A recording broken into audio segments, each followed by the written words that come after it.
Phantom of the Opera by Gaston Leroux. The author's introduction. It was not a superstition of the people at the opera house, or a creature of imagination.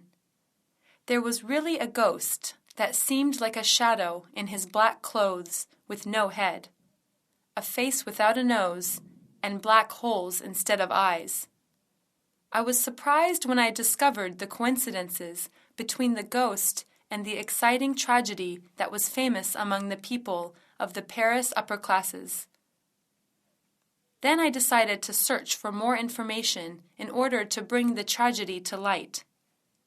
No more than 30 years passed since the tragedy had begun, so it would not be so difficult to find proof. The most interesting thing is that nobody had thought of a connection between this fascinating tragedy and the ghost. Neither the kidnapping of Christian Day, nor the disappearance of Vicomte de Changy, or the death of Count Philippe had been attached to the ghost in the opera. At first sight, it seemed easy for me so as to reveal the secret about the ghost. But it was not so. Fortunately, I was right in my point, for I acquired the certainty that the opera ghost was more than a mere shadow. The Memoirs of a Manager, a work of Moncharmin, helped me in some ways. Moncharmin was a man who had made fun of the ghost regardless of its being during his term at the opera. Accordingly, he was chosen as its first victim. But it was not enough for me. I needed to find more clues. However, it did not seem to be an easy task to do. While I was leaving the library where I had been studying the case, I met the acting manager. He knew about my search on the Changy case, M. Faure. Yet nobody knew anything about him but himself.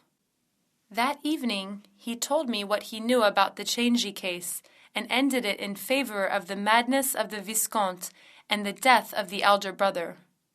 Nonetheless, he was persuaded that the tragedy had taken place between the two brothers in connection with Christian Day. When I told him about the ghost, he only smiled for his not having found any relation between the Changy case and the ghost.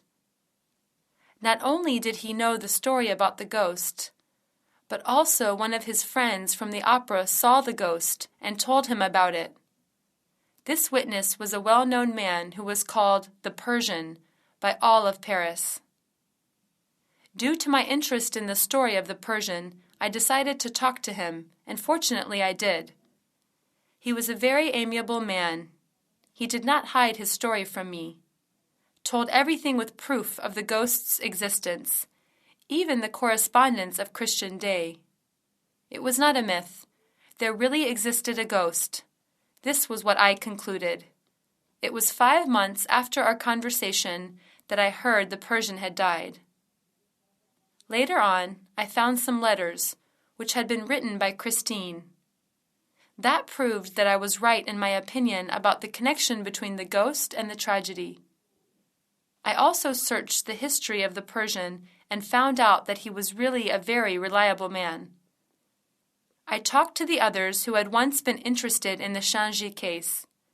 General D was one of them and gave me some information, which I'd like to share with you in a few lines. Sir, I know that there was a great deal of talk in the ballet room before the disappearance of the famous singer, Christine Day. Now, if we consider that this disappearance has a connection with the ghost, according to your proof, then I will tell you what I know. No matter how mysterious this ghost is, it cannot be stranger than the story of two devoted brothers that killed each other. Then I went to the opera house where the ghost was found, and I observed that everything I had in hand about the ghost was true. I found many important clues about the track through which the ghost led his mysterious events. Moreover, I should thank Mr. Mifroid, the policeman who worked in the investigation after Christine Day, M. Remy, the late secretary, M. Mercier, the late acting manager, M. Gabriel, the late chorus master, and Mame GIRY, known as Little Meg. They all helped me so much that I found out the secret behind the ghost. Furthermore, I should not forget to thank the present manager of the opera house, M. Massager, M. Gabion, the acting manager, the architect of the opera house, and M. J. L. Kraz. Without their help, I would have never come up to this point. Gaston Leroux. Chapter 1. The Ghost. It was the gala performance night of M. Debienne and Poligny, the managers of the opera. They wanted to mark this night with their retirement, yet it turned out to be the beginning of the mystery at the opera house. All of a sudden, one of the famous dancers, La Sorelli's dressing room, filled with many ladies of the ballet who were in great horror, screaming in terror. La Sorelli was surprised, was looking in anxiety so as to understand what was going on. James, the little beautiful girl, gave her an explanation. "We saw the ghost," she said, and locked the door quickly. La Sorelli's room was like an official place. There were some portraits of the famous dancers of the opera on the walls, a sofa, and a dressing table. Many ballerinas came to her room as if it was a common place to meet.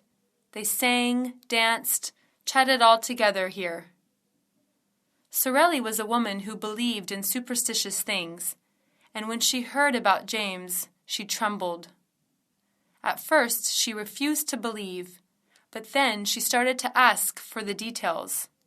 She was the first one that believed in the ghost of the opera. "Did you really see him?" she asked. "Just as I see you now," answered little James. Then GIRY, the girl with black eyes and black hair, got into the conversation. "If what we saw is really the ghost, then he is very ugly," GIRY said. "Exactly," agreed all the ballet girls in the room. All of them began to talk at once. They encountered him in the passage. He was in dress clothes like a gentleman. He passed through the wall. "Ha!" said a girl. "You can see him everywhere." It was true. He was everywhere. Even he did not show himself. He made people feel his presence with some accidents. The ones who made fun of him were punished by the ghost. Furthermore, he was always described as a man in black dress, as if hung from a skeleton. The idea of the description that the black dress seemed as if it clothed a skeleton came from Joseph Buquet, the chief scene shifter who had really seen the ghost. He had seen him for a short time because the ghost fled. Later on, he said that the ghost showed himself to everyone who was interested. He said, "He is so thin. His dress coat seems like it's hanging from a skeleton. His eyes are too deep to see any pupils. You can only see 2 black holes instead of eyes on a skull. He had dirty yellow skin. His nose is so little and his hair is only 3 or 4 long dark locks." Bouquet was a very reliable man, and anyone who listened to his description about the ghost believed in him. Moreover, they claimed that they had seen him as well. Sensible men thought he had been a victim of a joke, but then they witnessed many strange incidents that made them feel nervous. Back to that night. "It was the ghost!" James cried. Now there was silence in the room.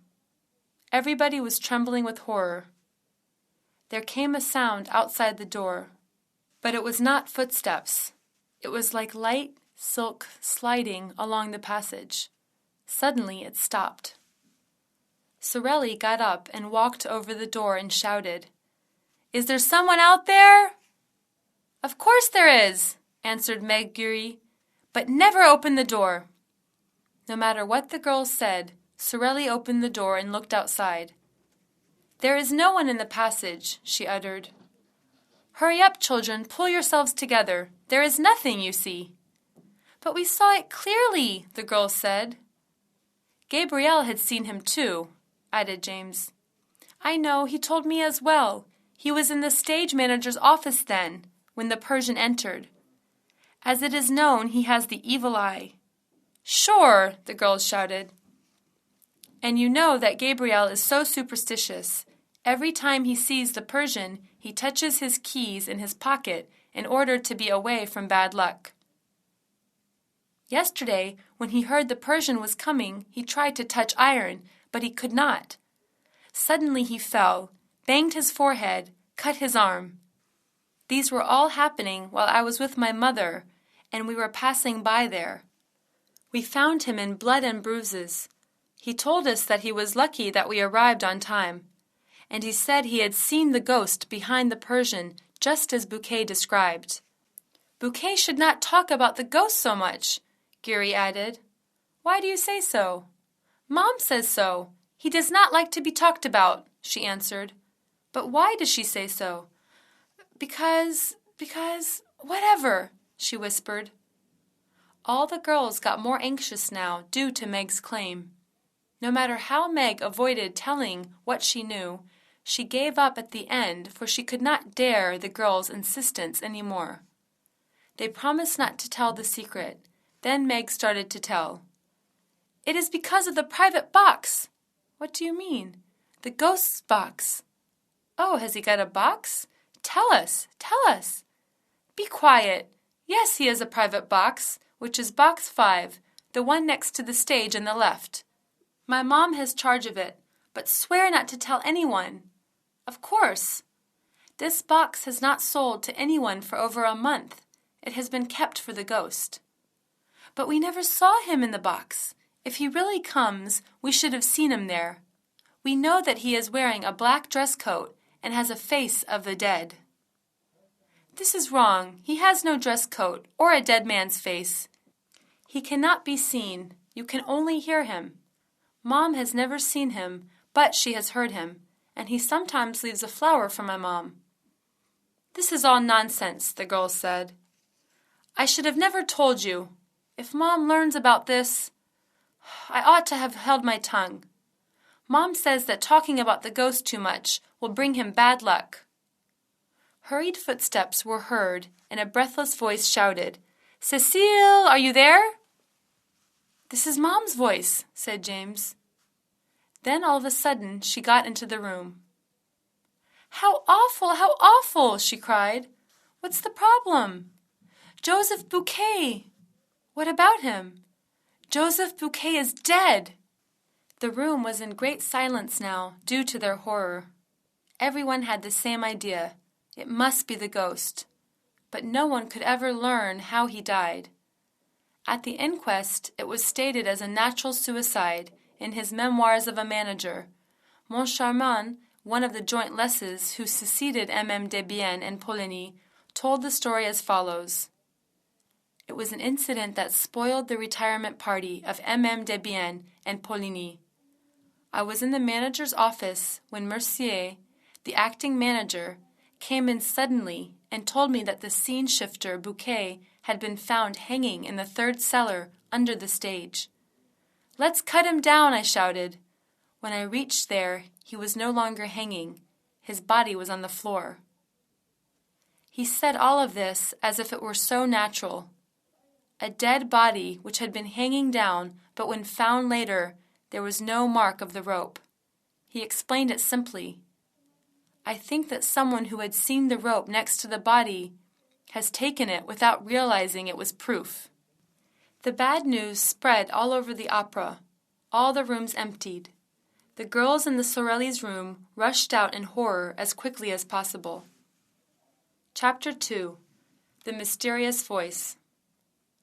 The Changis were in great confusion because the best singer of the opera house, La Carlotta, was ill on the gala night. They thought about how unlucky they were for being in a bad situation in their first days at the opera, and on a night which was so important for MM Debienne and Poligny. At last, Christine Day was chosen instead of La Carlotta in order to sing Margarita. They were suspicious about her performance because she had never sung alone. Moreover, the house was full of an audience waiting for the gala. Day did her best during her performance. Everyone was enchanted by her voice.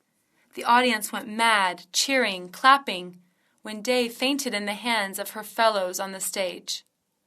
They took her to her dressing room. At the same moment, some fans were in protest. They were asking why such a great singer, Christine Day, had been hidden from the audience, why she had been chosen instead of La Carlotta. The whole thing was a mystery.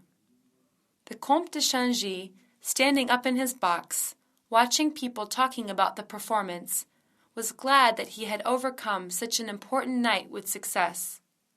Philippe Georges Marie Comte de Changy was 41 years old. He was a good-looking man, a great aristocrat with attractive features.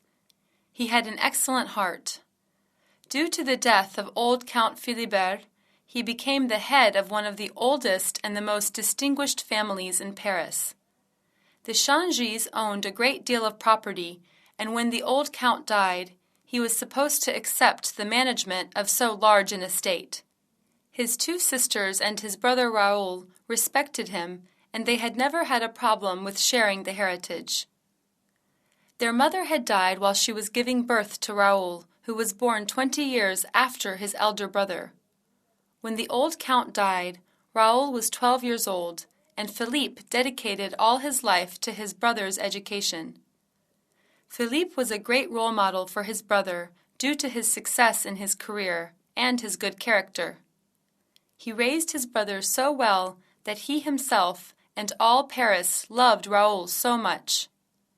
They thought that it was even not so good to be a man like that at this young age. Philippe took his brother everywhere he went so as to introduce him to new people, and operas were the best places for that. All the girls in Paris were in love with Raoul, but he was never interested in them. That night, Raoul was one of the people who was enchanted with Day's voice. The two brothers saw her fainting. "Let's go," Raoul said. "Where?"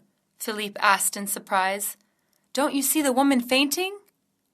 "I guess you are the one who is about to faint," said Philippe to his brother. Raoul recovered himself, and quickly they walked to Christine's room. While walking, Raoul was tearing his gloves without knowing what he was doing, and his brother was watching Raoul's impatience. Suddenly, Sorelli stopped them. "She lost her mother," he said to Philippe. Philippe let his brother go by himself, and Raoul continued on his way in excitement. When he arrived, her room was full of people, and the doctor came. "Don't you think, doctor, that these gentlemen had better clear the room?" asked Raoul coolly. "One cannot even breathe in here." "You are right," said the doctor, and asked everyone to leave the room, except Raoul and the maid who was watching Raoul in surprise for not having seen him before. But she could not dare to ask who he was. Raoul stayed in the room watching Day return to life. She opened her eyes and uttered a deep sigh. Raoul was the first person she saw then. She looked at the doctor and the maid and turned back to Raoul. "Who are you, monsieur?" she asked. "Mademoiselle," replied Raoul, by pressing a kiss on her hand. "I am the little boy who went into the sea to rescue your scarf." All three in the room began to laugh. Raoul turned red and said, "Since you cannot recognize me, I would like to talk to you in private about something very important." "When I am better, do you mind?" she answered. "Yes, you'd better leave now. She needs a good rest," the doctor added. Suddenly, Christine rose up with an unexpected energy. "Please leave me alone. I am not ill anymore. Just the maid can stay with me. She is enough." The two men left the room, but something stopped Raoul outside the door. He waited there and saw the maid leaving the room. "Is she okay?" Raoul asked the maid. "She is fine, but wants to be alone." An idea came to Raoul's mind. She wants to be alone so as to talk to him. He decided to go to her again. When he was about to open the door, he heard a man's voice coming from the inside and stood still, listening to it. "You must love me, Christine," the voice said. "How can you talk to me like that, since I sang only for you tonight?" she replied. Raoul's heart was throbbing loudly. He could not believe what he had heard, and never wanted to believe it, but it was a truth which he could not ignore. He decided to stand still and wait for the man whose voice he heard. It was Christine who left the room with her fur coat and a veil on her face. Raoul rushed into the room as soon as Christine left. He observed everywhere in the room, called the mysterious man, but there was no mark from him. He shook many times so as to provoke the mysterious man to appear. No one was in. Raoul thought he was going mad because he was sure that he had heard the man's voice, but he could not see him. He left the room in confusion. While walking along the passage, he came across men who were in a hurry. "What's going on?" he asked the man carrying a sort of stretcher covered with a white sheet. "What are you carrying?" he added, pointing to the stretcher. "It is Joseph Baquet, who was found dead in the cellar," the man answered. Raoul was surprised with the news he heard. He fell back to make way for the procession and went out. Chapter 3. The Mystery Reveals. During this time, the ceremony was taking place. Everyone was pleased with the performance that was going on. A sit-down supper was given for the retirement of the managers M.M. Debienne and Poligny. Everybody took their place around the table with their personal friends. At that time, the retiring managers gave M.M. Armand Moncharmin and Fermi Richard 2 little master keys, which opened all the doors, thousands of doors, to the opera house. Those tiny keys were being passed from hand to hand when the attention of some people was diverted by the strange guest at the end of the table. He had hollow eyes and a fantastic face. Those who were looking at him with a smile on their face ended their look by turning away their heads. After the supper, this stranger's existence was the subject between the old and the new managers. M.M. Debienne and Poligny said they had thought that the stranger was the guest of the M.M. Armand and Richard Fermat, whereas the new managers had thought that he was the friend of the old ones. So that it was understood that he was not a friend but a stranger who was just like the opera ghost, according to the descriptions he had given before. Did the ghost really take place at the manager's supper table that night, uninvited? And can we be sure that the figure was the opera ghost himself? After all this can be possible, declared the M.M. Moncharmin in his memoirs. In chapter 6 of his memoirs, he says, "When I think of this first evening, I cannot dissociate the secret confided to us by M.M. Debienne and Poligny, in their office, from the presence at our supper of that ghostly person whom none of us knew." That night, the stranger suddenly began to speak. The ballet girls can be right. Maybe the death of the poor Bouquet is not as natural as people think. Debienne and Poligny were shocked. "Is Bouquet dead?" they cried. "Yes," the stranger replied. "He was found in the 3rd cellar hanging." Debienne, M.M. Moncharmin, Poligny, and M.M. Richard made their excuse to the guests and gave way to the manager's office. I leave M.M. Moncharmin continue due to his memoirs. M.M. Debienne and Poligny seemed so excited. They were like they have something to tell us which is difficult to explain. They asked us if we knew the man who told the death of Bouquet, and when we nodded, they got more worried and advised us to change the locks in the opera house. We gave a laugh and asked if there were thieves at the opera, but they said there was something worse. There was a ghost. And we gave another laugh, thinking that it was a joke. Then we got serious because they asked us to be. They said they would have never spoken about the ghost with us if there had not been any problem, but the death of Bouquet changed their mind. "What does this ghost want then?" Richard asked. M. Poligny went to his desk and came with a copy of the lease.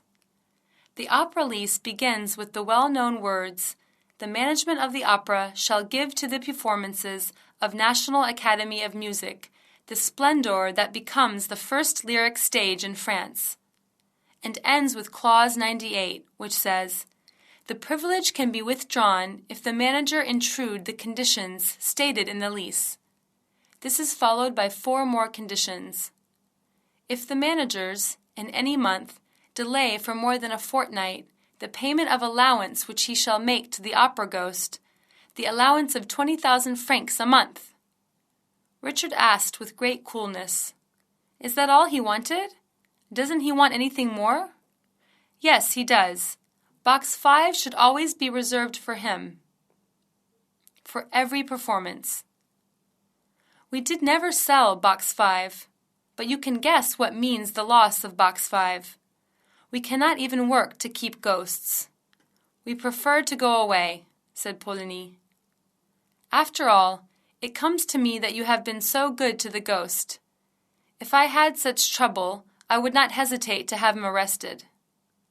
"But how? We have never seen him," they said in chorus. "When he comes to the Box 5? But we have never seen him in his box." "Then sell it." "Sell the ghost? Well, gentlemen, try it then." Later on, we all left the office. Richard and I had never laughed so much in our lives like we did that night. Chapter 4. Box 5. The first few days of the new managers were delightful. They seemed to have forgotten all about the ghost. An incident reminded everything again. M. Firmin, Richard, reached at his office and his secretary, M. Remy, showed him a dozen letters, but only one of them caught his attention, which was written in red ink with a childish handwriting. M. Firmin remembered that it was the O.G.'s handwriting. He opened the letter and read, "Dear Mr. Manager, I am sorry to have to trouble you at a time when you must be very busy renewing important engagements, signing new contracts, but I was surprised to hear that my box had been sold, by your orders. I did not protest first. I do not like scandals, and secondly, I thought you had not been warned by M.M. Debienne and Poligny, but I learned that they had. If you wish us to live in peace, you must not begin by taking away my private box. Believe me to be, dear Mr. Manager, without prejudice to these little observations, your most humble and obedient servant, O.G." No sooner had M. Firmin Richard finished reading the letter when M. Armand Nocheron entered carrying one exactly the same. They looked at each other and burst out laughing. "They're still joking," said M. Richard, "but it is not funny any more." "What does this all mean? Do they think that we will obey what they say to us and let them have the box for an indefinite period? I do not want any more jokes. By the way," said M. Moncharmin, "they seem to be greatly interested in Christine Day." "You know she has a good reputation," said Richard. The whole day the new managers spent time discussing, signing, or canceling contracts, and they went to bed early without looking at Box 5 to see whether M.M. Debienne and Poligny were enjoying the performance. The next morning they received a card of thanks from the ghost. "Dear Mr. Manager, thanks. Last night was wonderful with Day's enchanting performance. I will write to you soon for the 240,000 francs, or 233,424 francs, 70 cents to be correct. M.M. Debienne and Poligny have sent me the 6,575 francs, 30 cents, representing the first 10 days of my allowance for the current year.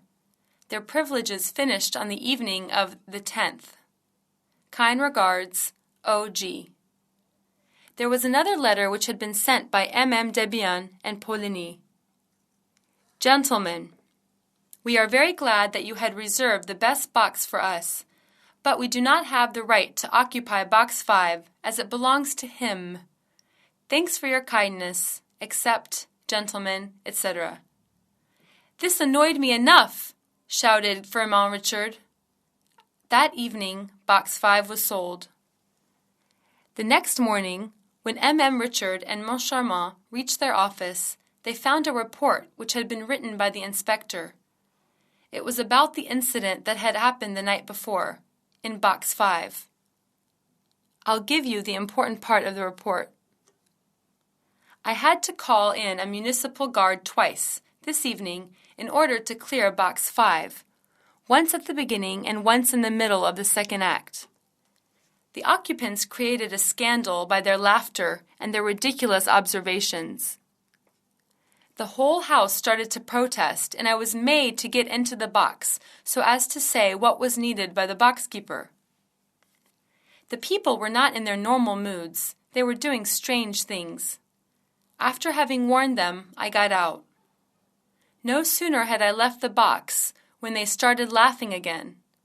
I returned with the municipal guard, but they said they would not go unless we gave them their money back. At last they became quiet, and I allowed them to get in the box again. The laughter repeated, and this time I had them turn out, definitely. "Send for the inspector," said Richard to his secretary. "Tell us what happened," said Richard to the inspector. The moment they entered the box, they got out and called for the boxkeeper. They asked her whether she saw anyone in the box or not. The boxkeeper said, "No, there was no one in the box." They said, "But a voice said that the box was taken when we entered."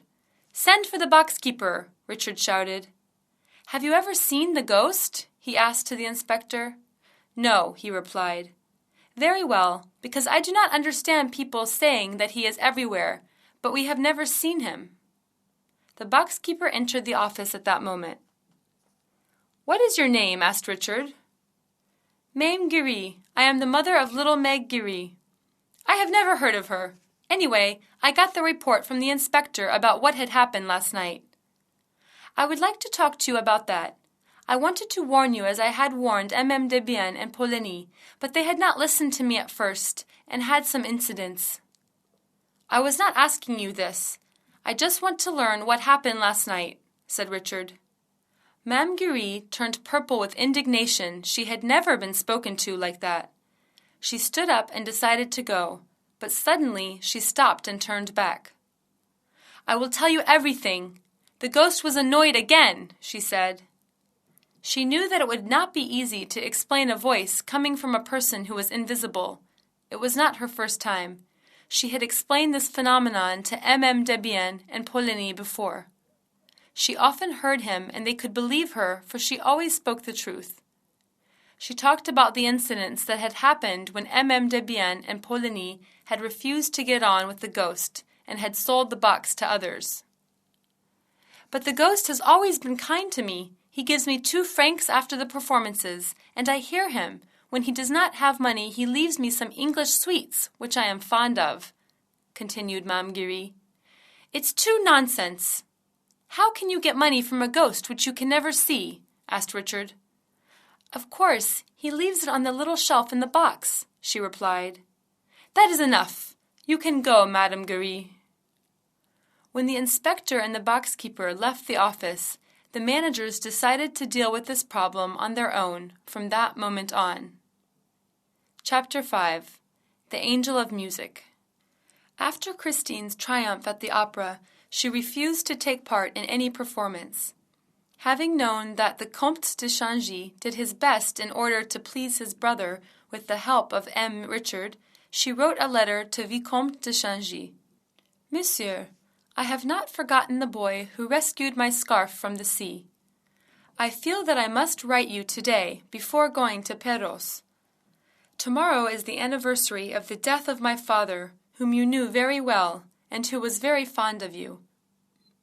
He is buried there with his violin, in the graveyard of the little church, at the bottom of the slope where we used to play in our childhood, and said goodbye for the last time when we were a little older." The Vicomte de Changy hurriedly dressed and made his way to Perros so as to meet Christine. On his way to Perros, he learnt from his driver that a girl who looked like a Parisian had gone to Perros as well, to an inn known as the Setting Sun. As he got closer to her, he remembered the story of the little Swedish girl. Her father was a great musician. His wife died when Christine was only 6 years old, and from that time on he cared only for his daughter and his art. He went to Uppsala in search of fame and fortune, but he returned to his country in poverty. One day, Professor Valerius heard the father and the daughter while they were making music and decided to help them in every aspect. He provided the education for Christine. Later on, Valerius and his wife went to settle in France, and they took Day and Christine with them. They treated Christine as their own daughter. The father, Day, felt homesick. He started to stay at home all day. He could not recover his strength until they all went to Perros for the summer. It was a windy day when Christine and Vicomte de Changy met at the beach in Perros. Christine gave a cry and tried to catch her scarf, which was blown by the wind to the sea. At that moment she heard a voice. "Do not worry, I will bring you your scarf back." It was a boy who was dressed very neatly, got into the sea to rescue her scarf. He came back with the scarf in his hand, and the little girl gave him a kiss to thank him. That boy was no one else other than Vicomte de Changy, staying there with his aunt. During the season, they continued to see each other and played together. Then the aunt and the professor wanted Day to give violin lessons to Vicomte de Changy, so that Christine and the boy got very close friends who shared the same childish dreams. They liked to hear stories from the old man, Day. He told them stories which always included the angel of music. Day told them that no one could see him, but he could be heard only by those who meant to hear him. Every great artist received a visit from the angel at least once in his life. Little Christine asked her father if she could see him one day, and the father replied, "You will hear him one day, my child. When I am in heaven, I will send him to you." The season ended and made Raoul and Christine apart. 3 years later, they met in Perros again. They both got excited when they saw each other. They talked about usual things, but when the time came to leave, Raoul gave her a kiss and said, "I will never forget you." And he went away regretting his words, because he knew that Christine could never be his wife. Christine knew that too, and she tried to forget him as well by giving herself to her art. She improved herself so much. Meanwhile, her father died and she suffered depression. She lost her voice and her genius with her father's death. She continued her life with Mama Valerius and entered conservatoire, but could never be as she had been before. When Raoul first saw Christine at the opera, he was shocked by her beauty and the memories that they had. However, when he heard her voice, he got shocked, for it was not as he dreamt. He understood that she lost her joy in life. Later on the gala night, he was charmed with Christine's enchanting performance, and once more he fell in love with her. Then he remembered having reached her dressing room and hearing the voice saying, "You must love me." He wondered why she laughed and did not remember Raoul when he said he was the boy who had rescued her scarf in Perros. At last, Raoul reached Perros. He found Christine standing before him. "So you have come! I knew that you would. Someone had told me," she said. "Who?" asked Raoul. "My poor dead father," she replied. "Did your father tell you that I love you and cannot live without you?" he said. She blushed to the eyes. "You must be joking. I did not write you for that. I wrote you as for your friend from your childhood." Raoul knew that her attitude was not natural. Her eyes revealed that. "Why did not you answer me when I came to your dressing room and said I was the boy who had rescued your scarf from the sea?" asked Raoul. Christine could not answer. Instead, she remained silent. "You did not answer. Okay. I know that someone is in your life, the man whose voice I heard that night in your dressing room. You were listening behind the door?" Yes, because I love you. You heard what? I heard everything. He said you had given him your soul, and you must love him. Christine was shocked to hear all of this from Raoul, and she immediately ran away. Raoul was at his wits' end. He could not make out why she behaved like that. All day he stayed in his room. At night he remembered that Christine would go to the graveyard to pray for her father, and he made his way to the graveyard too. Suddenly he heard a voice. "Raoul!" It was Christine. "Listen, I decided to tell you something which is very important. Do you remember the legend of the Angel of Music?" "Of course I do, and it was here that your father told it to us," he replied. "And it was here when he said, 'I will send him to you, my child, when I am in heaven.' Well, Raoul, he is in heaven, and he sent me the angel." "I have no doubt. Your last performance showed that. No one on earth could sing as you did. You have heard the Angel of the Music." "Yes, I have. I hear him in my dressing room where he gives me daily lessons." "In your dressing room?" "Yes. And am I not the only one who hears him?" "Who? You, Raoul? You heard him?" I heard the Angel of Music?"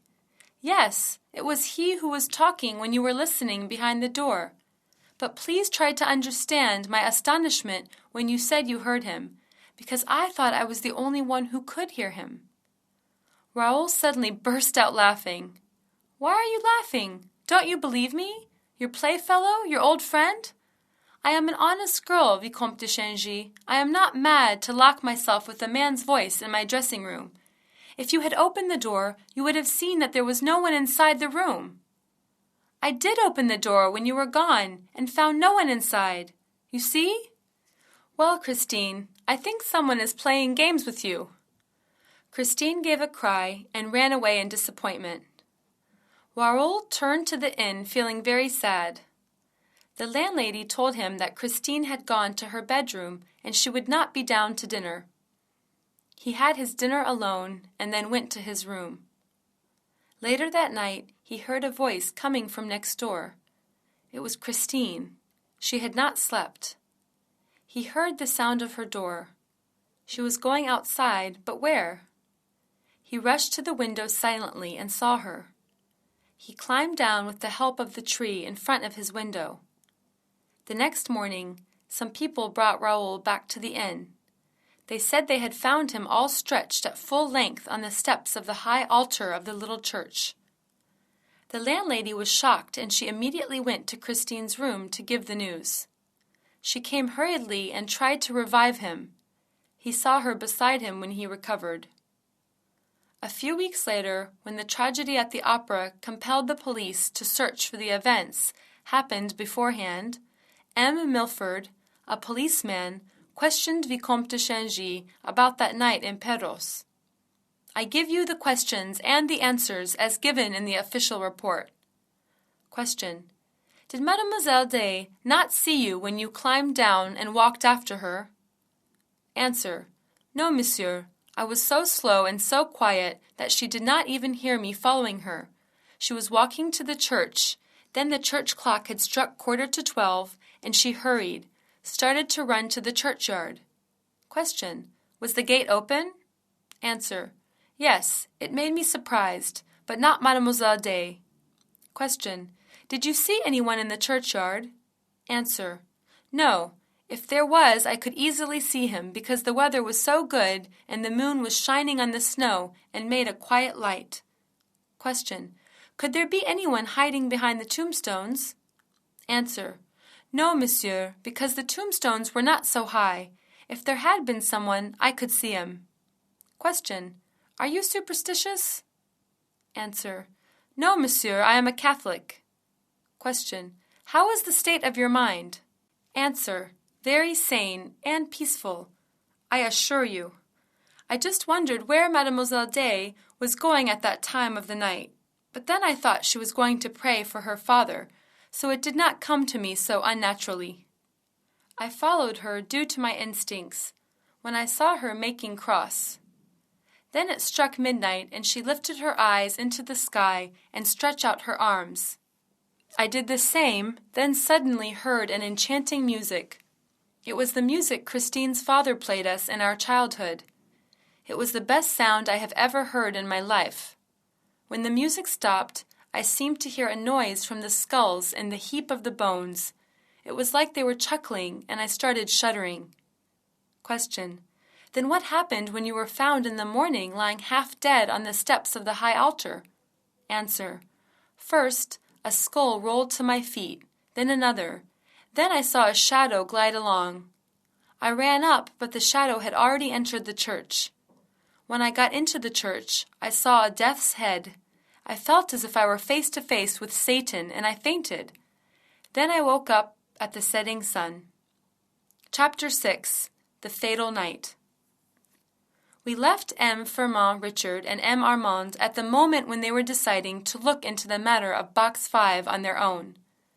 They chose a time when almost nobody at the opera house, because it would be better to search in a silent condition. There was no light inside. Only a few rays of sunlight gave a fantastic shape to everything inside, which made them confused. M. Moncharmin was impressed, and these are the words that he wrote in his memoirs after that search at the opera. It was maybe because of the gloomy environment that our minds were confused, but all of a sudden Richard and I saw a shape in the box. We could not talk at the moment, but then we did. I told him that I had seen Death's face, whereas he said he had seen a shape of an old woman who had looked like Madame GIRY. At last we thought that we had both been victims of an illusion. Later on, we went to Box 5 again, but found nothing. Due to their experience, what they concluded was someone was making fun of them. There was nothing distinguishing Box 5 from the others. They decided to watch the performance on Saturday night from Box 5. On Saturday morning, when the managers reached their office, they found a letter from OG. My dear managers, if you want peace, here is my ultimatum. 1. You must give my box back. 2. Margarita should be sung by Christine Day tonight, not by La Carlotta. She will be ill. Forget about her. 3. You should also reinstate my boxkeeper, Ma'am GIRY. 4. My monthly should be given in advance. Obey my rules if you do not want any trouble tonight during the performance. O.G. I am sick of him. That's enough. We won't care about this matter any more, shouted Richard. At the same time, La Carlotta was having her breakfast, and she got a letter which said, If you sing tonight, you must be prepared for a great misfortune. The letter confused her. She thought it had been sent by the friends of Christine Day, who was her rival. La Carlotta was very angry at Christine, because she had taken her place at the last performance and had achieved a great triumph. Nothing can prevent me from singing tonight, La Carlotta cried. M. Richard sent a doctor to La Carlotta to check her health, and the doctor assured her that she was all right. Another letter came after the doctor to La Carlotta. It said, If you are wise, you won't sing tonight. Believe me that you have a bad cold. The night came. Everybody started to take his or her place in the opera. M. Firmin Richard asked his partner, Has the ghost whispered a word in your ear? Wait, do not hurry. They say the ghost comes in the middle of the first act, answered M. Armand Moncharmin. The first act passed without incident. M. Richard smiled and pointed at a vulgar woman who was sitting. Who is this? Asked Moncharmin. She is my concierge. She said she had never been to an opera, and I decided to invite her, and I also want to employ her instead of Mame GIRY. She is a very honest woman, so that we can depend on her about the events at Box 5. After this conversation, a man came to the box and said to the managers that there was a problem backstage. They went and solved the problem. When they returned to their box, they found some English sweets which made them shocked because they reminded them of the words of Mame GIRY. On the other side, Raoul found a letter in his box from Christine. My dear playfellow, you should never intend to see me again. I will never forget you, but you should do it if you love me a little. My life depends upon it. Your life depends upon it. Your little Christine. With thunders of applause, La Carlotta made her entrance. No sooner had she started to sing when she croaked like a toad. The two managers were shocked in their boxes. Everyone inside the opera house understood that there was something unnatural, whereas La Carlotta thought it was an illusion of the ear and kept on singing. Meanwhile, the managers turned pale in their boxes. They felt another breath in their box, but they could not see anyone. The ghost was around them, behind them, beside them. They could easily hear his breath. He was so close to them. They trembled, dared not to run away. Suddenly, they heard a voice in their right ears. She is singing tonight to bring the chandelier down. The managers both looked at the chandelier, which was slipping down. The next day, the newspapers stated that there were many wounded and one killed. The chandelier had crashed down on the head of a woman who had come to the opera for the first time. It was the woman whom M. Richard had invited to the opera and wanted to employ as boxkeeper instead of MAME GIRY. After that night, the opera house was closed for 2 weeks. Chapter 7. The Mysterious Lover. After that night, La Carlotta fell ill, and Christine Day disappeared. She was not seen at the opera nor outside the opera. Raoul started to become anxious. He wrote a letter to Christine and sent it to Mame Valerie's home, but received no reply. When he could not see her name in any performance program, he went to the managers. "Where is Day?" Raoul asked. "She is taking a holiday for an unlimited period," they replied. "But why? Why is she taking a holiday for an unlimited period?" "She is ill." "Did you send the opera doctor to check her health?" "No, we didn't. She didn't want him, and we trust her."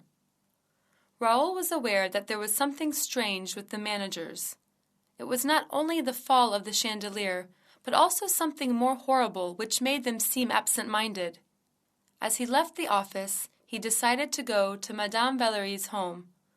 On the way to Madame Valerie's, he remembered Christine's word, in her letter, saying that they should never see each other again. And he remembered what he had seen in Perros, what he heard behind the dressing-room's door, and he got more anxious about her, for she was being a victim of something devilish. When he arrived at Madame Valerie's home, the maid took him to Madame Valerie's bedroom, for she could not walk any more. "Monsieur de Changy," she cried. "Ah, it's heaven that sends you here. Now we can talk about her." "Where is she, madame? Where is Christine?" asked Raoul. "She is with her angel of music." "Really?" he said in surprise. Madame Valerius put her fingers on her lips to warn him to be silent. "You mustn't tell anybody." "You can trust me, madame," he continued. "I know, my child. Come closer to me as you used to. I missed you so much. You know I am very fond of you, and so is Christine." "Is Christine fond of me? How do you know?" he asked. "She used to speak of you every day," she answered. "Really? What did she tell you?" "She told me that you had made her a proposal." Madame Valerie started to laugh, which made Raoul angry, and stood up as if he was going to leave. "If you got angry because of my laughter, I beg your pardon. But after all of these things, do you think she is free to get married?" Madame Valerie said. "You know she can't marry, even if she wanted to," she continued. "No, I did not know anything about this. Why can't she marry?" "Because of the angel of music, of course." "Besides, I thought Christine had told you all about him when she met you in Perros, where she went with her angel of music." "Did she?" Raoul murmured in surprise. "Yes, he arranged to meet her down there, in the churchyard at Perros, by Day's grave." "Is she still fine?" asked Raoul. "I hope she is." "How long has she known him?" "About 3 months. Yes, it has been quite 3 months since she began to take lessons from him." "He gives her lessons? Where?" In her dressing room, for there is no one to hear them studying at 8 o'clock in the morning at the opera. But I do not know where they are now. Yes, I see, he said, and left the house in great despair. He walked to his brother's house, and on the way he realized that he knew the angel of music. He had seen him in Perros. He had heard him at the opera behind the door of Christine's dressing room. When he arrived at home, his brother wanted to take him for dinner because he seemed very upset, but Raoul refused. Later that night, he suddenly decided to go to the opera, and no sooner had he arrived when he saw Christine by the window. He cried her name, but she did not reply, and the window was closed. His valet found him sitting on his bed and feared because of his face that seemed like some disaster had happened. At the same moment, Raoul saw the letter in the valet's hand and took it quickly. It was from Christine. Dear Monsieur, go to the masked ball at the opera on the night after tomorrow. Wear a white domino and be sure that you can't be recognized by anyone on earth. Do not mention this appointment to a living soul. As you love me, do not let yourself be recognized. Christine. The hour of the appointment came at last. He wore a white domino. He would certainly never be recognized. While he was waiting for Christine, he saw a black domino passing in front of him. He understood it was Christine and followed her. The black domino turned back time to check if he was following her. Christine, is it you? He asked, but she warned him to be quiet. As he was following her, he saw the same death's face which he had seen in Perros, but kept following. They entered a box. Raoul took off his mask when Christine put her ear on the door in order to hear if he was there. He's not here, Raoul said. Christine looked at him in surprise. Who do you mean? She asked. Your angel of music, Death's face. I saw him on the way here, and I'm going to let him escape tonight. I will talk to him face to face, the one who loves you and you love. No, Raoul, you shouldn't do that. He is more mysterious than you think. Please, in the name of our love, don't do that. Raoul was shocked. He had never heard Christine say that she loved him. You lie, madame. You do not love me. I gave all my heart to you honestly, but you have never been honest with me. You played games and deceived me many times, so I do not believe you any more, Raoul cried. Oh, my dear, I came here to tell you everything tonight. It's clear that you lost your faith in me. It's finished, she said. No, please explain yourself to me, Christine, he begged. My dearest, I hope you will forgive me one day, she said and ran away. His footsteps took him to her dressing room. He went in, but there was nobody inside. Then he heard someone was coming and hid behind a curtain in the room by instinct. It was Christine. She took off her mask and murmured, Poor ERIK. Raoul was shocked. Christine was sad for someone else after all she had done to Raoul. By the way, who was ERIK? He thought. While he was considering this, he heard a voice coming from the walls. He first thought it was an illusion of the ear, but then saw that Christine heard it too. It was as if the walls were singing, and the song got more distinguishable. It got closer and closer. Christine stood up and said, I am ready, ERIK. Here I am. The voice without a body was at last inside the room. Raoul couldn't believe his eyes. He could hear but could see nothing. At the same moment, he realized that Christine stretched out her arms as she had done beside her father's grave in Perros. Her face seemed very happy. Raoul could not help himself rushing out and going near Christine. The whole room was occupied with a great mirror which showed her image, but not his, because he was covered by her image all around. Many Christines were spinning over his head and laughing at him. Then suddenly, Christine disappeared. Now he could see his image in the mirror, but where was she now? He was confused after all that and murmured, Who is this ERIK? The day after that mysterious night, he went to Madame Valerie's home again, and he found Christine beside Madame Valerie's bed. Do you know that her angel of music sent her back to us? Madame Valerius said happily. Mamma, you promised not to talk about this any more. Besides, it doesn't interest Monsieur de Changy, Christine continued. On the contrary, mademoiselle, anything that concerns you interests me, which maybe you will understand one day. I would be the one to be delightful that you are away from a fatal mystery. What? What do you mean, Monsieur de Changy? What is the danger she is in? Madame Valerius asked. There is a troubling mystery all around us, madame, Raoul went on. Don't believe him, mamma, Christine shouted. I am the mistress of my own decisions, and only my husband has the right to demand an account of me. Well, I have no husband, and I never mean to marry, she cried. Then why are you wearing a ring on your finger? Asked Raoul. Christine, as you have no husband, someone hopes you to be his wife, said Madame Valerius. This is my choice, she answered. I am sorry, mademoiselle, but I cannot help worrying about you after all that I saw last night, said Raoul. Well, what did you see?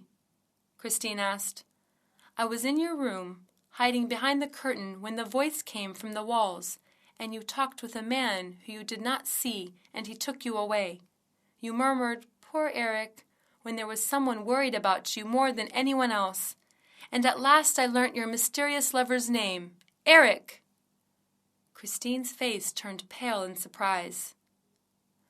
Oh, my dear, you should never call this name again, and swear to me that you will never come to my dressing-room again, unless I send for you. So you will send for me? When? Tomorrow, she said. Then I swear to you, Christine. He kissed her hands and went away in happiness. Chapter 8. Running Away. The next day he saw her at the opera, still wearing the ring. They talked about Raoul's career, and he said he would go on a voyage to the North Pole in 3 weeks for his job. Christine seemed as if she was glad to hear that, for he would be famous. However, Raoul told her that he was not interested in fame without love. They were both thinking that the time that would tear them apart, and suddenly Christine said, You know we cannot marry, but maybe we can be engaged.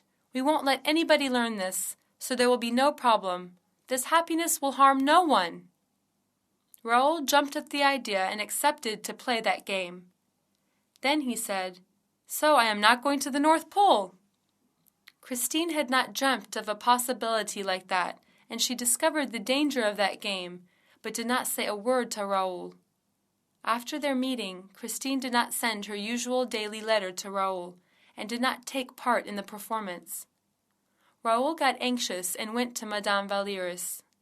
She told him that Christine had gone away for 2 days. Christine returned on the following day. She had another triumph at the opera with her performance. A distant voice whispered in Raoul's ear. It said, Look, she is still wearing the ring. If she would not tell you what she has been doing in these 2 days, go and ask ERIK. He rushed to her dressing room, and Christine dragged him inside. Tomorrow, my dear, come for a walk, said Christine. The next day, they wandered hand in hand in the opera. Suddenly, she started to run away, but Raoul held her hand and stopped her. Why are you running, mademoiselle? What is the matter? Nothing, it's all right, she answered. While they were passing over an open trapdoor, Raoul stopped and asked her to show him the lower part, but she denied in advance. Never will I take you there. Everything that is underground belongs to him, she cried. Does he live there? Asked Raoul. No, I did not say something like that. Suddenly, the trapdoor was closed, and they both could not see the hand which closed the door. Maybe he is here, following us, said Raoul. No, he's working now, and he does not deal with anything while he is working, she replied. Suppose it was him. Would you be afraid? Shh, do not even whisper his name. He can hear you when you talk about him, she said. I will remove you from this power. I will take you to the other part of the world if it is needed. But anyway, I will rescue you, my love, said Raoul. They were not aware of the shadow following them. When you come to take me away, do not listen to me if I refuse to come with me. Carry me off by force. Otherwise, I would be obliged to live with him in the ground. No, I do not want to see him again, Raoul. Please, my dear, take me away, begged Christine. If you do not want to see him again, what makes you go to him? I cannot leave him like that. You will understand me when I tell you everything. Then she told him everything that she had lived so far, and Raoul learnt the truth behind her mysterious disappearances. He was wearing a mask to cover his face, but I could not help taking his mask off one day. Believe me, my dear, it was the most horrible thing I had ever seen. And he said he was neither a ghost nor the angel of music, but ERIK. That's enough. I will take you away tonight, Christine, Raoul cried. No, I promised him I would sing tonight. If we go now, he would understand that we are escaping and making many horrible things. I promised him to meet him in the dining room after my performance, and he believed me, but I won't go. I will escape with you while he is waiting for me, so that he will not know anything. They started to run from the place they were, and all of a sudden a man stood before them and blocked the road. No, not this way, and showed another passage to them to go. Who was that? Raoul asked. It was the Persian. What's he doing there? I do not know. Keep running, Raoul, said Christine. As you have made up your mind, my love, we'd better go at once. He may have heard us tonight. Raoul begged Christine, but she refused again. Come to my dressing room. Is it safe to meet in your dressing room? Yes, I promised him to meet with you in my room. So he knows. Yes, he knows, and he is very jealous of you. He knows that you are going abroad and wants you to be unhappy. Are people so unhappy when they love? Yes, Christine, when they love and are not sure of being loved, he answered. Christine opened a box and took out an enormous key. What's that? He asked. The key of the gate to the underground. I understand. Give it to me, Christine. Never. That would be treachery, she said. Oh, my God, she cried suddenly. What happened, Christine? The ring. It's gone, she said in despair. So? He said if I take it out, he will have his revenge.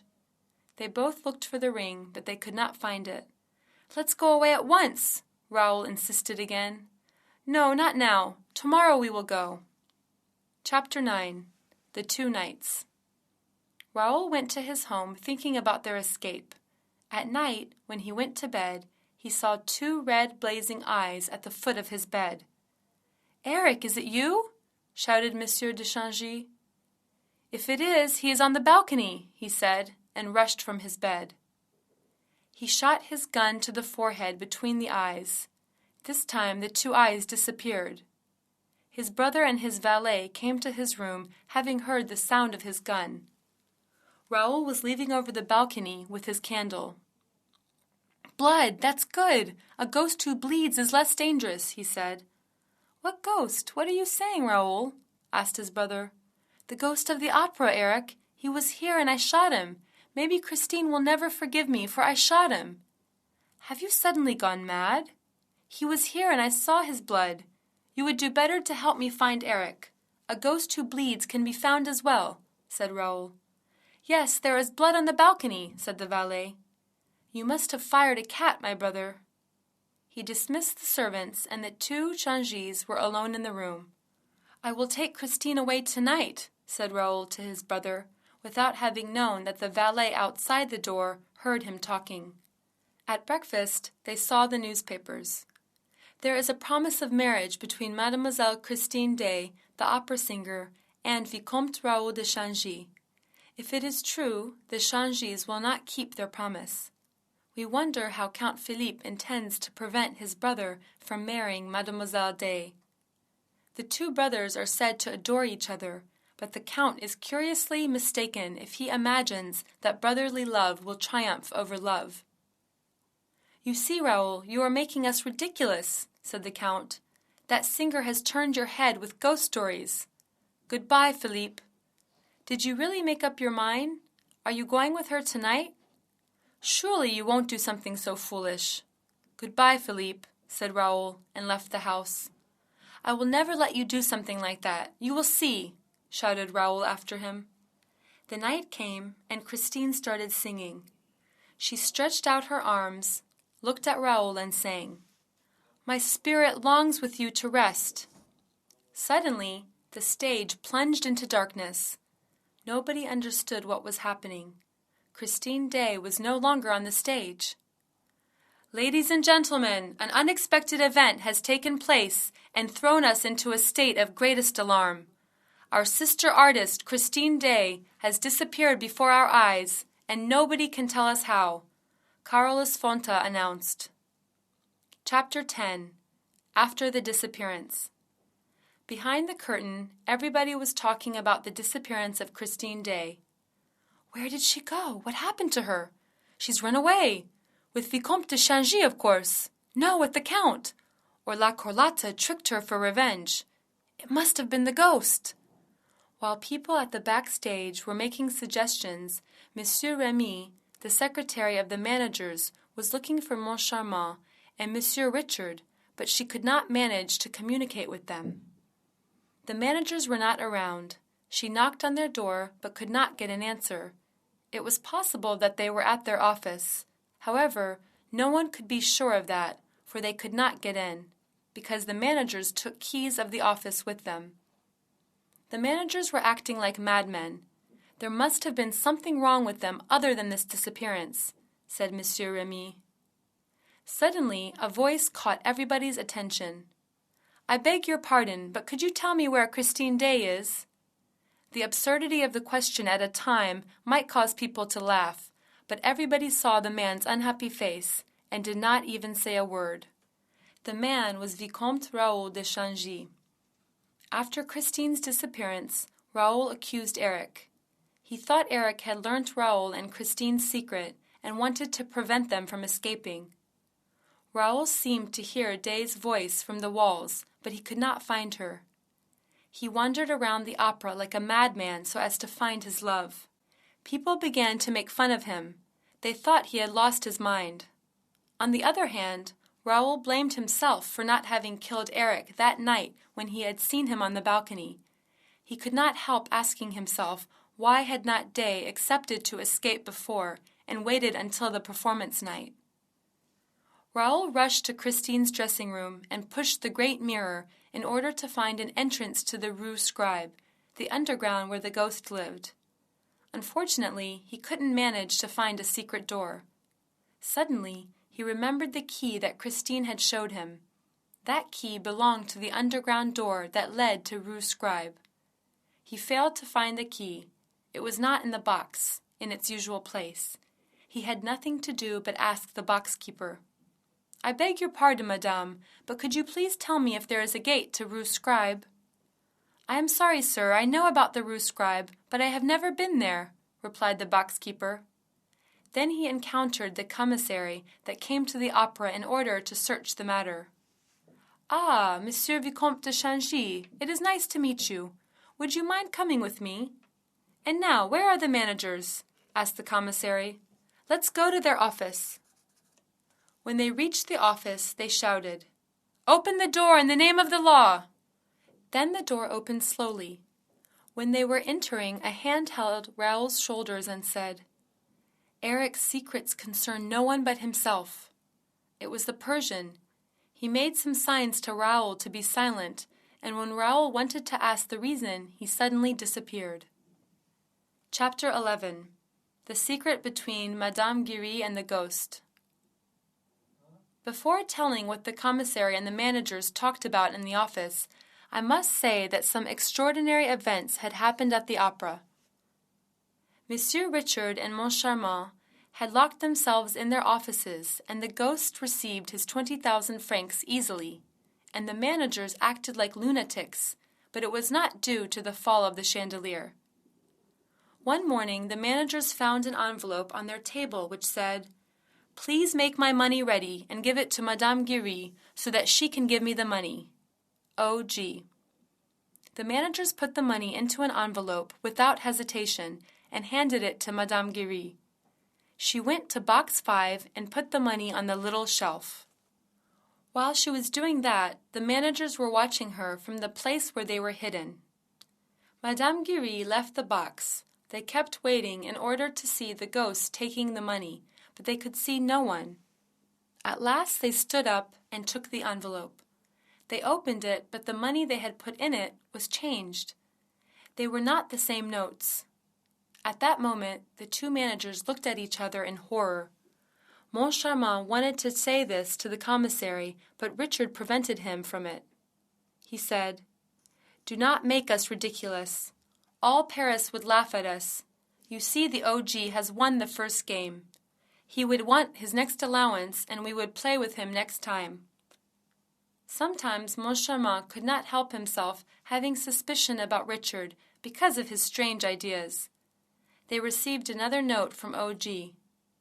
"Do as you did last time. It worked well. I got the money." Richard put the money in the envelope in front of Moncharmin's eyes, but did not seal it. They sent for Madame GIRY. When she came, they realized that she was in her good mood. "Good evening, gentlemen. It is for the envelope, I think?" "Yes, madame, you are right. But we would like to ask you some questions as well." "Of course. I am in your service, sir." "Are you still getting on well with the ghost?" "Yes, we do, sir." "It's good to hear that. Well, madame, we know that you are not a fool." "I beg your pardon, sir." She looked surprised. She could not guess what they wanted to say.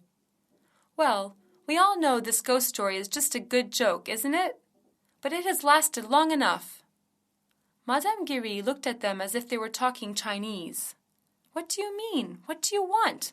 I do not understand." "Ah, you understand very well.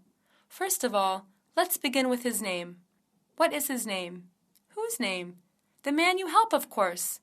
"I help the ghost." "You do all he wishes." "He is not troublesome, you know." "Does he still tip you?" "Yes, I can't complain about that." "How much does he give you for bringing him the envelope?" 10 francs. "Do not tell us that you help him just for 10 francs. What is the other reason that makes you help him?" "I can explain this to you, sir. One evening, I found a letter in box 5 which was addressed to myself. I still remember every word that was written in the letter, and I shall never forget, even if I am 100 years old. The letter said so. 1825. Mademoiselle Menetrier, a dancer, became Marquise de Coucy. 1832. Mademoiselle Marie Taglioni, a dancer, became Comtesse Gilbert de Voisin. 1846. La Sota, a dancer, married brother of the King of Spain. 1847. Lola Montes, a dancer, became the morganatic wife of King Louis of Bavaria and was created Countess of Landsfeld. 1848. Mademoiselle Maria, a dancer, became Baronne d'Erneville. 1870. Thérèse Hessler, a dancer, married Don Fernando, brother to the King of Portugal. The managers were waiting what she would say at the end because things that they heard were glorious nuptials. 1885. Meg GIRY, Empress. Gentlemen, I had heard of the ghost, but never believed in him since he declared my daughter would be the Empress. When I saw that, I totally believed in him. You have never seen him. He speaks to you and you believe all he says, asked Moncharmin. Yes, because when I told him that if my daughter would be Empress, she should be the leader of the row at once, he said, "Look upon it as done." And he said a word to Monsieur Poligny, and the thing was done. So Monsieur Poligny saw him? No, he did not. The ghost said a word into his ear, and he did. I think there are more secrets between Monsieur Poligny and the ghost, because he did everything the ghost said to him. Madame GIRY, do you know what is in this envelope? Asked Moncharmin. Why, of course not. Well, look then. She looked and cried, 1,000 franc notes. Yes, madame, and you knew it. I swear I did not. Do not swear, Madame GIRY. Now I will tell you the second reason why I sent for you. Madame GIRY, I will have you arrested. She was surprised, stood up and shouted, Have me arrested? I will have you arrested, madame, as a thief. When he said those words, the envelope opened by a sudden blow in the room, and all the money scattered around. The managers were shocked, and both went on their knees to collect the money. I, a thief? Never! Yet, Monsieur Richard ought to know better than me about where the 20,000 francs went to. I? How should I know? Asked Richard. How can you accuse my partner? Because the money went into his pocket. My pocket? What do you mean? Asked Richard. How can you suspect him putting the money in his pocket? I never said that. It was me who put the money in his pocket. Here, it is out. May the ghost forgive me. Explain yourself, madame. The mystery is now revealing, said Monsieur Moncharmin. You tell me. There were 20,000 francs in the envelope which I put in Monsieur Richard's pocket, but I do not know where it had gone afterwards, nor did Monsieur Richard. I am glad to hear that, madame. I knew nothing either. You put it in my pocket, and I did not know it either, cried Richard. What sort of envelope did you put in Richard's pocket? Because we found the envelope, we gave it to you in the box 5, but the money was not the same. Well, the ghost gave me another envelope to put the money in, and the envelope in the box was just as similar of it. How simple!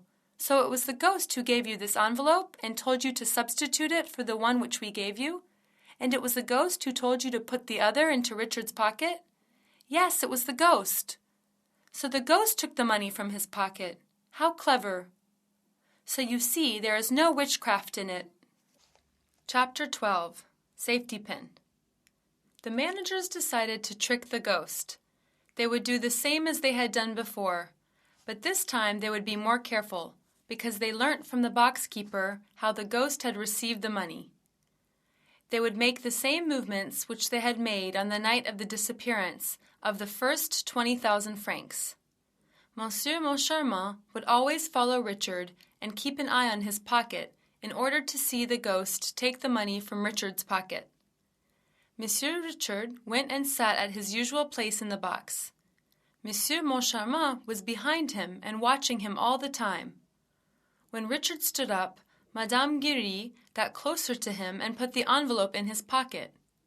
But this time Richard was aware of the situation. He knew the money was in his pocket, and he started to wait for the one who would take the money from him. Then a worker at the opera took Madame GIRY to an office and locked her up in the room so that she would not communicate with the ghost. The first act was over, but no one had taken the money. After the performance, the managers went to their offices as they had done before. We remained locked up like this last time until you left the opera to go home. And no one had disturbed us when we were here. Then I must have been robbed on my way to home, said Richard. No, it's impossible, because that night I took you to your home. The money must have been stolen in your home. No, I have no doubt about my servants. They would not steal anything. Besides, if they had done something like that, they would have run away until now. It was you who was always with me. Do you dare suspect me? Asked Monsieur Moncharmin. I might think that. You are the only one who was always near me, and if the money was not in my pocket, the most probable thing is that it was in yours. Oh, how can you say that? And shouted, A safety pin! What are you going to do with the safety pin? Asked Richard. I am going to fasten you with it, so if a hand tries to take the money from your pocket, you will feel the hand and see that it is not me, said Monsieur Moncharmin, and you will not suspect me any more. Moncharmin opened the door and asked for a safety pin. Someone gave him, and he again locked the door. I hope the money is still in your pocket, said Moncharmin. I hope so. Check them, said Richard. I refuse to touch them. Moncharmin took the envelope from Richard's pocket and checked them with his trembling hands. He put them back and fastened his pocket with the safety pin. Be patient. When the clock strikes 12, we will leave the opera in order to go home as we did before. I am patient, answered Moncharmin. The ghost, continued Richard. Suppose that there really were a ghost who puts the magic envelopes on the table, who talks in box 5, who killed Joseph Bouquet, who unhooked the chandelier, who robs us. And now if the money disappears from my pocket again, and we won't see him taking it from my pocket, we have nothing to do but believe in him. The clock struck 12 while he was talking. I think we can go now, said Moncharmin. I think so, Richard agreed. Before we go, Do you think we should check the money? Yes, do it please, mon charmant. Well, I can feel the safety pin, but I can't feel the money. Do not joke, mon charmant. Do it yourself then. Richard tore his coat's pocket. The pocket was empty. They both turned pale. The safety pin was untouched, but the money was gone. The ghost, said Moncharmant. Richard sprang up. No one but you has touched my pocket. Give me my money back. I swear I didn't take the money, Moncharmant replied. Chapter 13. Unexpected News.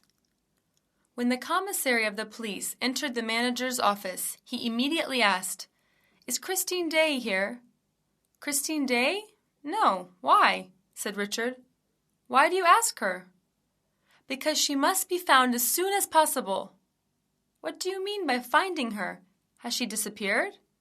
In the middle of the performance. In the middle of the performance? How? This is so extraordinary. The extraordinary thing is that you learnt that from me, because you should have been the first one to learn her disappearance. Yes, you are completely right. It is enough to make us resign. She was carried off by someone in the middle of her performance, said the commissary. Yes, and I know who it was, cried Raoul. Really? Who is it? The Monsieur Vicomte de Changy? Asked the commissary with excitement. His name is ERIK, and he lives under the opera. Richard and Moncharmant were listening to them carefully so as to understand what was going on. These men have heard about the ghost in the opera. The one who carried Christine off, and the ghost is the same person, said Raoul, pointing to the managers. Gentlemen, it seems that you know about him, commissary said. No, we heard of him, but don't know enough of him. If only we did. He stole our 20,000 francs tonight, said Richard, and turned a bad look on Moncharmant, which seemed to say, Give my money back or I will tell the whole story. Yes, please tell everything about him, said Moncharmant, who understood the meaning of the look. Have you ever seen this ghost? Asked Commissary to Raoul. Yes, in the churchyard. That's where ghosts usually hang out, said Commissary. I know how absurd my answers may seem to you, but I beg you to believe me. And Raoul continued, I will tell you everything I know. Tell everything, the managers exclaimed. Suddenly, a man came in and whispered some news in the commissary's ear. Well, I think we have talked enough about the ghost. Let me ask you some questions about yourself, if you have no objection, sir, the commissary said. Of course you can, commissary, replied Raoul. I learnt that you had made all the arrangements in order to escape with Christine Day. Is it right? Yes, sir. You were going to run away after her performance, weren't you? Yes, sir. Your carriages are ready outside the opera? Yes, sir. Do you know that there were 3 other carriages outside? No, sir. Well, they are Monsieur Sorelli's, Carlotta's, and your brother's. I didn't know this. You were going to marry with Day, right? Yes, sir. And your brother does not want this marriage? This is a matter that concerns only our family. I got my answer, gentlemen, said Commissary. It seems that the one who carried off Day is your brother. How do you know? Because the 2 carriages are still outside, but your brother's is on the way out of Paris. I am not sure of it, but the most probable thing at the moment is that your brother is carrying Day with him, so as to make her away from you and prevent you from marrying her. Raoul rushed away from his place when he heard this. Where are you going, Monsieur de Changy? Asked a voice. Raoul stopped for a moment and recognized the face. It's you, the one who knows Erik's secrets. Who are you? Asked Raoul. You know me. I am the Persian. Chapter 14. The Mirror. I hope you did not say anything about Erik to the commissary, said the Persian. I did a little. Did he believe you? No, he thinks I've lost my mind. That's better. No one but only we will find him. So, you know him well. Are you a friend of his? Yes, I can say that, the Persian continued. Where were you going, sir? You can guess easily. I was going to find Christine, The commissary had told me that my brother had carried her off. That is not true. She's here. She's with ERIK. With ERIK? How do you know? I was at the performance and I saw everything. It was ERIK who carried her off. You know him then. Sir, can you please help me to find my love? That's why I spoke to you. I will try to take you to her. Just believe me. How can't I believe in you when you are the only one who believes me? I will do anything you say. First of all, never say his name when you want to talk about him. Just say he, because he can be everywhere and can hear us. Okay, sir. They started to walk through many passages in the opera, which Raoul saw for the first time. Sir, it'd be better if you leave your tall hat in the dressing room. It would be hard for you to carry it through our search. Which dressing room? Day's, of course. And the Persian took a key out of his pocket and opened a door which belonged to Christine's room. Raoul had never seen that entrance before. How well you know the opera house, Raoul said. Not as well as he does, replied the Persian. Then the Persian gave Raoul a gun and said, We should be ready for everything. Why do you hate him? I don't hate him, otherwise he would have given me harm beforehand. Has he done you harm? Yes, but I have forgiven him. I don't understand you. He did harm you, but you have forgiven him. The Persian did not reply. He went in front of the big mirror in the room and touched it as if he wanted to turn it. What are you doing? Asked Raoul. Be patient. I should find the balance, then it can be opened. Opened? What do you mean? This door is a gate to the underground, and it will lead us there. As Christine passed through it before my eyes. So you know about the mirror? No, I thought I had been deceived by my senses. You will see that you had not been deceived. We will go through it as she did, said the Persian. But the most important thing is that we should be careful afterwards. He commands the walls, the doors, and trapdoors. In my hometown, he is known as Trapdoor Lover. But why do the walls obey him as if he built them? Yes, you are right. This is exactly what they do. Raoul looked at the Persian in amazement, but he warned him to be silent, and suddenly the mirror turned, and they entered into a deep darkness. Chapter 15. The Torture Chamber. The two men were now in a deep darkness. They did not see anything. Be ready to fire, the Persian said to Raoul. And do whatever I do, he continued. Raoul trusted him thoroughly, because he realized that the Persian did really know the opera. Besides, he had no other chance than believing him, for he was the only one who seemed to be in the same thoughts with Raoul. They passed through many passages and cellars, with their hands ready to fire. Flat on your stomach, whispered the Persian. An image passed in front of them which made them frightened.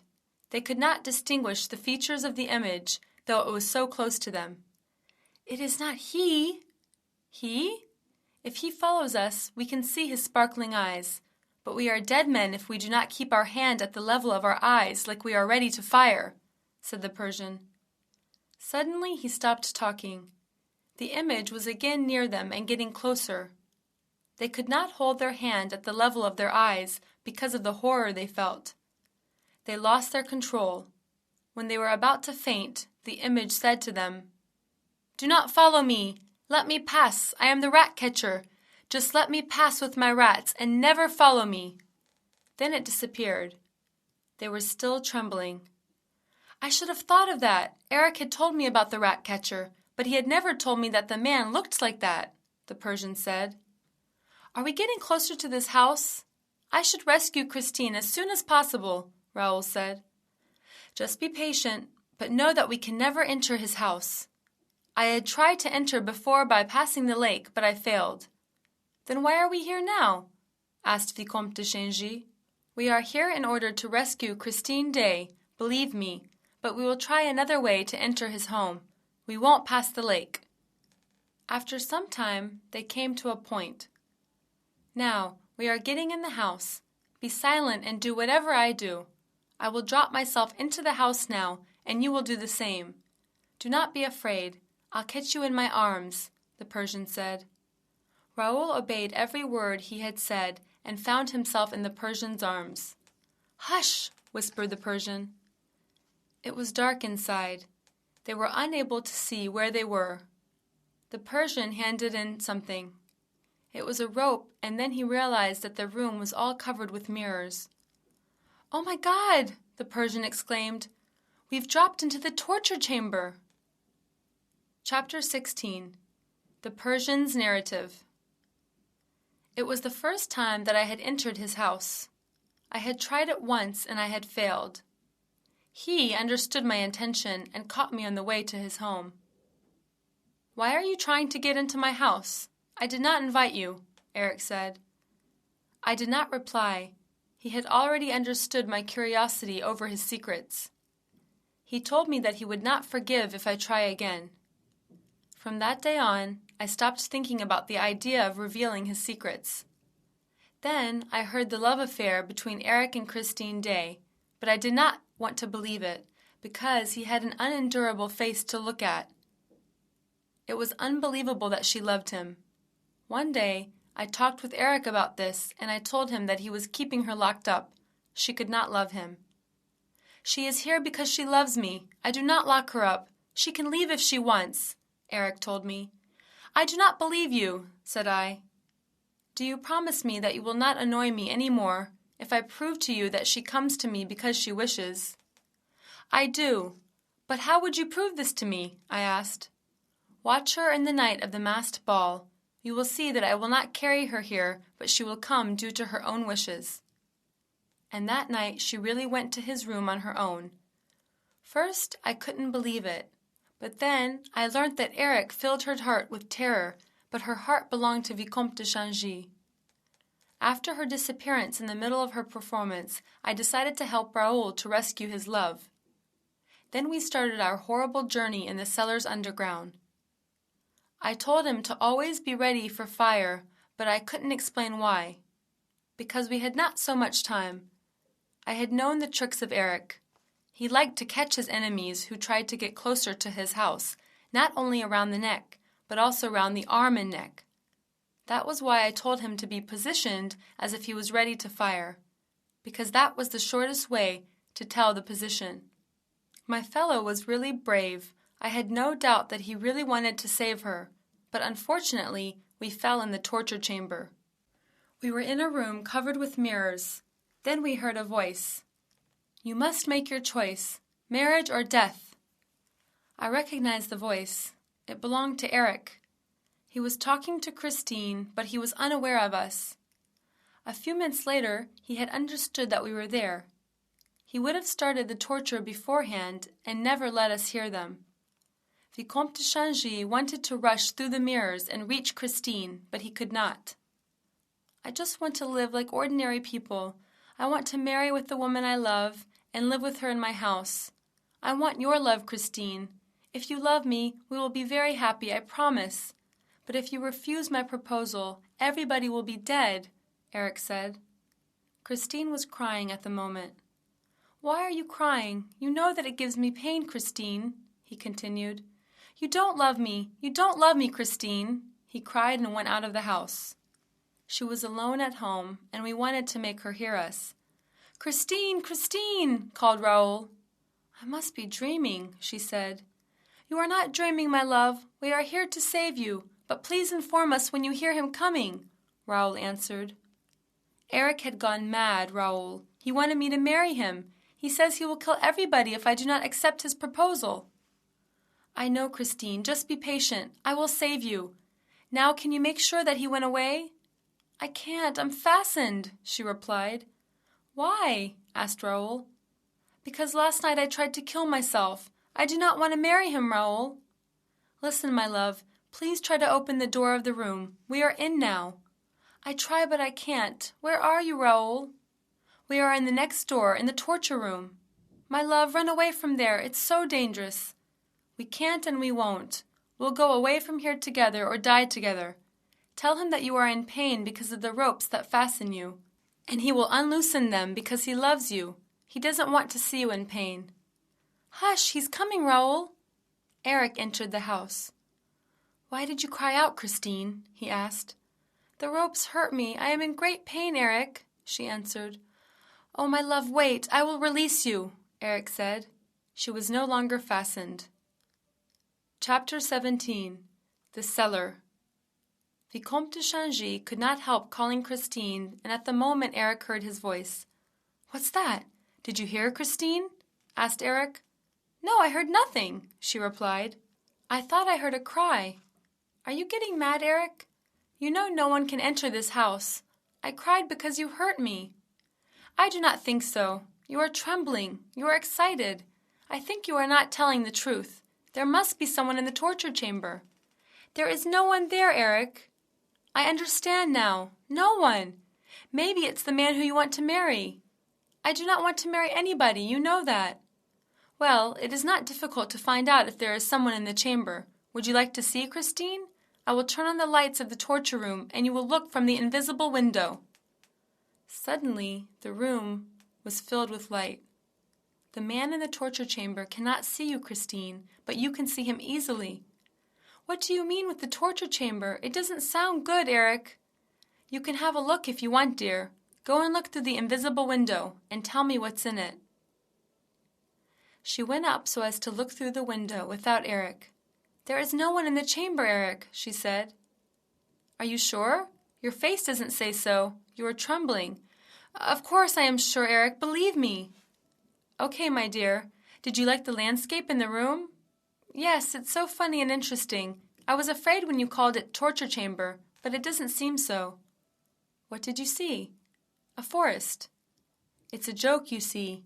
But I am really tired of having a room in my house which is called torture chamber. I just want to be like normal people. I'd like to have a wife whom I love and want to live with her all my life. You know there is no one other than you, Christine. Be my wife, accept my proposal, otherwise everybody will be dead." "Isn't it hot here?" asked Christine. "Oh yes, the heat is unendurable." "What does it mean? The wall is burning." "It is because of the heat in the torture chamber. Didn't you see it is an African forest? It works as if it really is an African forest, with its heat and danger it has." Raoul was shouting and walking in the chamber like a madman. I could not stop him, and the only thing we heard in the room was the laughter of Erik. The mirrors are called places of illusion, and the invention belongs to Erik, who built it in front of my eyes when we were in my country. There was a great system of electric heating, and when the mirrors reflected the heat, it became more unendurable.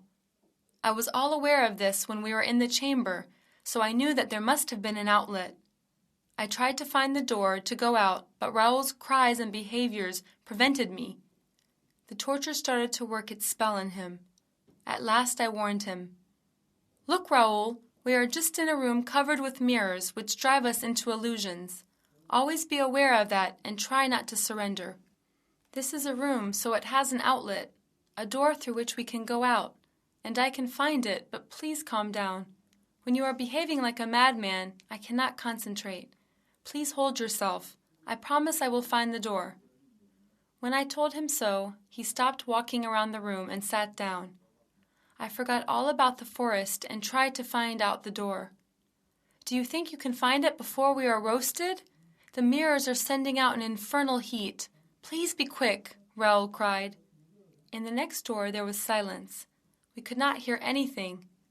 We were in a forest without a compass or a guide, and I knew the end of us if I could not find the door. "I am thirsty," Raoul shouted.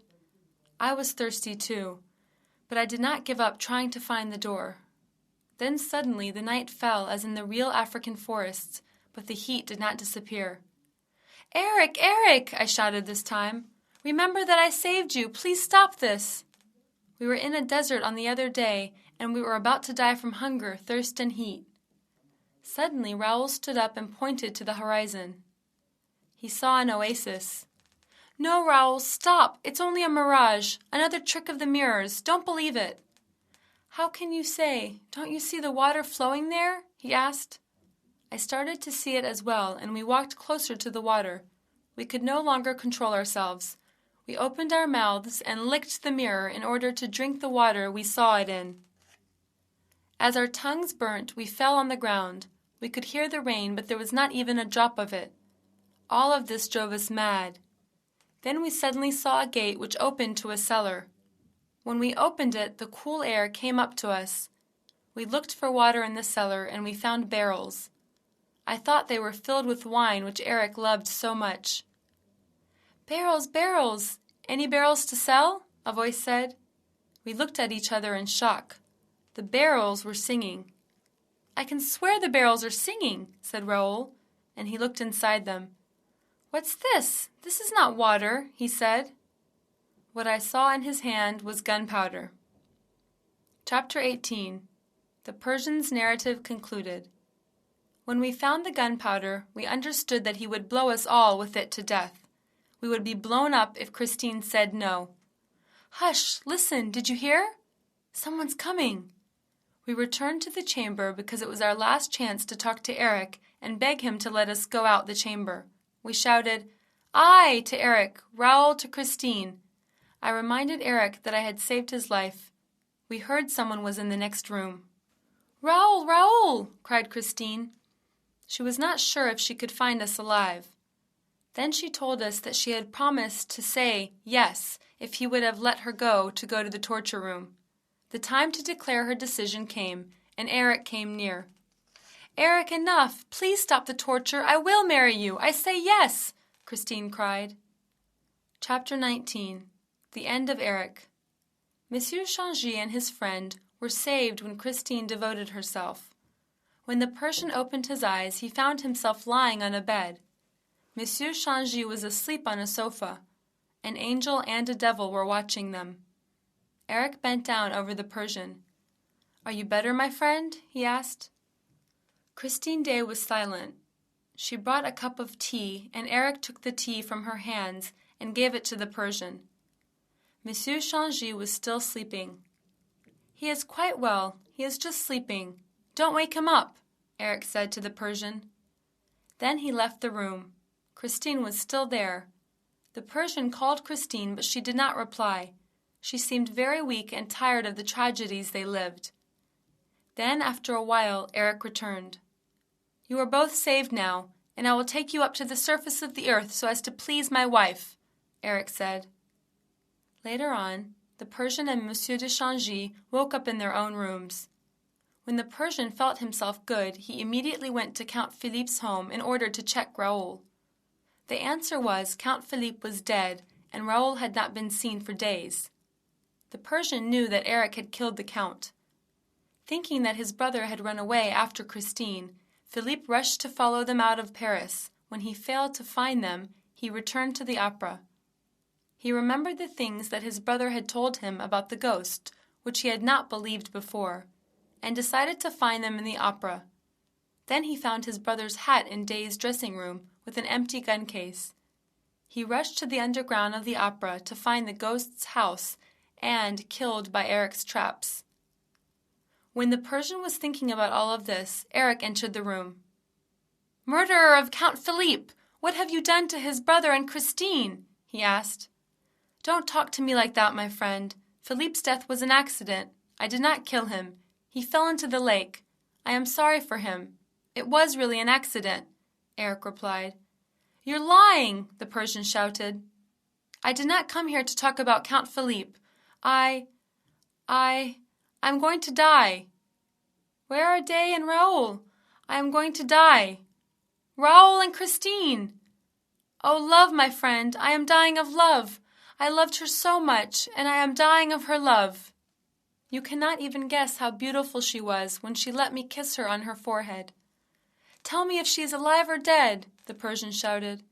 "When I kissed her on her forehead, she did not draw herself back from me. She's a good girl. What have you done to Raoul?" I could not take him up the surface at once. He was still sleeping. I took him to a room in the opera, which nobody knows, and I locked him up. Then I returned my way home. She was waiting for me. Christine was there. She had not run away. She stayed and waited for me. This was what I had dreamt all my life, my friend. A wife waiting for me. She let me kiss her.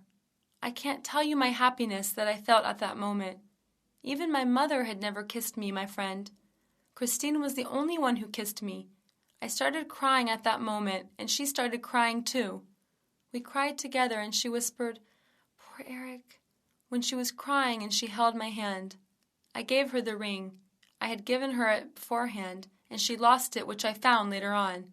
I said, "There, take it. This is my wedding present, a present from your poor ERIK. I know you love the boy. Don't cry any more. Go and marry him. You have given me a great happiness, and I do not have the right to make you cry." First she couldn't believe. Then I went and released Raoul and told him to come with me to Christine. They kissed before me. She had the ring in her hand which I had given her. I made her promise me to come and bury me with the ring when I am dead. She kissed me on her own wishes for the first time, and she stopped crying. I alone kept crying. If she keeps her promise, she will soon come back to bury me. That was all. The Persian did not see him afterwards. It was the last time he saw ERIK. 3 weeks later, the newspapers published this title: ERIK is dead. Epilogue. Raoul and Christine disappeared afterwards. They went to the other side of the world to start a new life. The Persian had never been to opera for many years. He was the only one who knew all the mystery and detail that I relayed to him, and wanted to help and write this story. He helped me so much so that I could write the story. What about ERIK? Christine kept her promise and buried him with the ring under the opera, and the story finished.